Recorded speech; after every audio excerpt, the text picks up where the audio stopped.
So we have the AVATA set up now, everything is connected. We are testing out the brand new firmware of the AVATA, which supposedly should fix some of the yaw washout issues, but it's actually just DJI putting a band-aid on it. What I want to do is to do just a normal flight scenario, capturing some cinematic shots here with the AVATA and see if the AVATA behaves normally, if it's still safe to do those turns that I normally do when I fly and capture cinematic videos with the AVATA. So let's just get it up into the air before it starts to cloud up here and see how it goes. Now I'm also recording this in 30 FPS with the AVATA 4K 30, which is also included in the brand new firmware update, and that also means we have 10-bit. So I'm going to give you my opinion on that, whether it's worse or better than flying in 60 FPS, because you know there's two different frame rates, so you might have some different feeds in your goggles as well, and it might be a little bit jittery. Now, as soon as I pulled the AVATA up into the air, the storage of my Action 3 ran out. But what I was doing here was basically to start with a slow flight, flying around in sports mode to get everything warmed up before switching over to manual. And for this sequence right here, I was also flying a little bit more cautious than I normally do, just to see the limit of where this yaw washout might happen when it comes to speed and turns. So the way I'm flying here is a typical beginner scenario when jumping into manual mode for the very first time. Now, doing some basic cinematic flying here, trying to capture some shots of the same area but different angles, I didn't notice any change in the behavior compared to the previous firmware. I also did some slightly sharper turns to see if that had any impact on the aircraft, but I didn't notice anything at all, flying in a normal way, capturing some cinematic shots in 4K 30 FPS. Now, the following day I headed out to do some further testing, and I went a bit harder on the sticks this time, and I also added more speed and tried my best to drive it into failsafe. On the second attempt, the AVATA flipped and the new bandage kicked in and flipped it back into normal mode. So it's not a complete fix.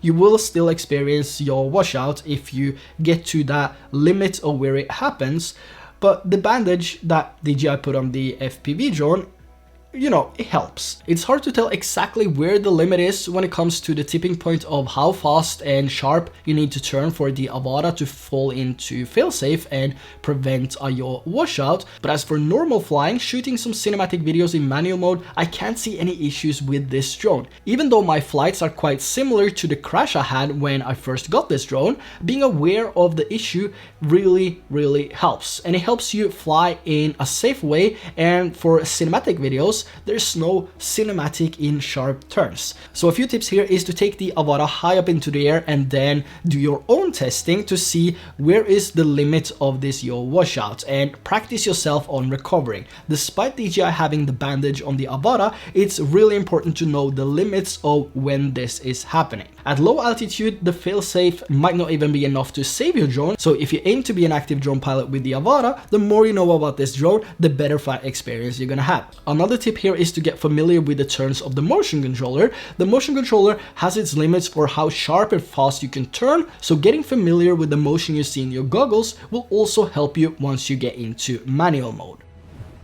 Now let's talk about frame rates. I was so excited about this firmware update because it had 4K 30 FPS, something I've been wanting since day one. But there's also a significant difference going from 50 or 60 FPS down to 30 FPS. So there's something that I've been wanting to try for a very long time, and that is to chase a car with an FPV drone. It looks so amazing and it looks so easy, and yeah, I set out to chase a car, not at maximum speed. It was pretty slow. I didn't feel any motion sickness at all, and I was actually expecting that because we were going on a bumpy road and I was having the goggles on and it was all over the place. So I was actually expecting to feel some motion sickness, but I didn't. The only thing that I had a huge issue with was the image feed in my goggles were extremely jittery. And this was caused from the 30 FPS recording, which also reflects back to your goggles as you both record and get the live feed from the same camera.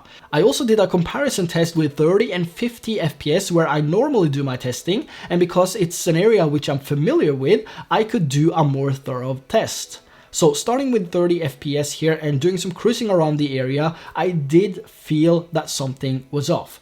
Even though my previous 6 flights was in 30 FPS, it was easy to tell the difference when flying in a location I'm familiar with and been flying for so many years with 50 and 60 FPS. The image feed seemed to have more stuttering and I wasn't as confident as I normally am. As soon as I flipped it over to 50 FPS, it was a whole different world. The image feed was silky smooth and it was just gliding through the air. So recording in 30 FPS, I'm not quite sure if I like it. I mean, the outcome is amazing.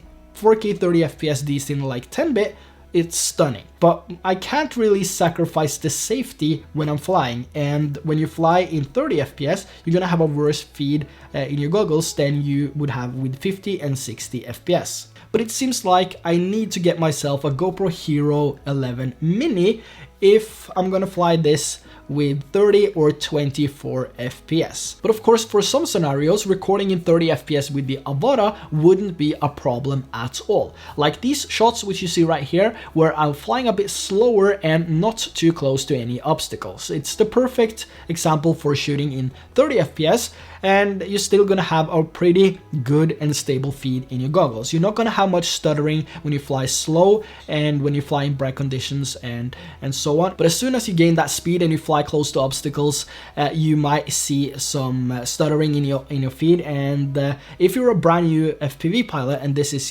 the first time that you get into FPV, starting in 30 FPS might not be the way to go. It's not a huge issue between the 30 and 50 FPS, but if you're used to filming in 50 and 60 FPS with your DJI FPV drone or your Avata, and then you suddenly go over to 30 FPS, you're gonna notice a significant difference in the live feed which you see in your goggles. Now, if you're really determined to shoot 30 FPS with your Avata, it's of course something you get used to. And if you can handle the 30 FPS stutter at any speed, just go for it. It looks so amazing. I would definitely prefer to shoot in 30 FPS over 50 and 60 FPS, but there's always a few cons if you record in 50 and 60 FPS and you also record with different cameras. Like I'm recording with this camera right here, the Sony a7S III in 24 FPS right now, and then I have the Avata clips which I showed you, which is 30 FPS, also 50 and 60 FPS. There is a few cons to that. If you throw everything at the same timeline and don't do anything about it, you might experience some stuttering as well because it's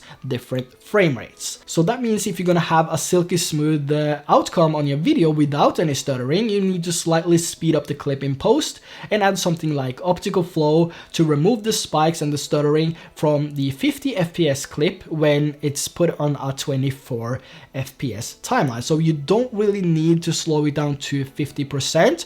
You can also slightly change the speed, but in some cases you might also want to add some optical flow to smoothen out the clip further more. So that's one of the cons with shooting in 50 and 60 FPS. But from all the testing I've done with this drone so far, I mean, it's definitely safe to fly. And if you've been on the fence of getting one, I think you should go for it. The new firmware update definitely helps correcting the drone when it's experienced a yaw washout, but if you also get to know its limits, I'm sure you won't have any issues. And capturing cinematic FPV videos doesn't always mean you have to go full speed and turn on a dime. Now, if you're already updated to the latest firmware, what's your take on 4K 30 FPS and the 10-bit D Cinelike? Let me know down in the comment section below. And also, if you have experienced any differences with the Avata after updating to the latest firmware. And if you have any questions related to the Avata, let me know down in the comment section below. And also, if you haven't subscribed already, make sure to do that. And also hit the notification bell. And if you enjoyed this video,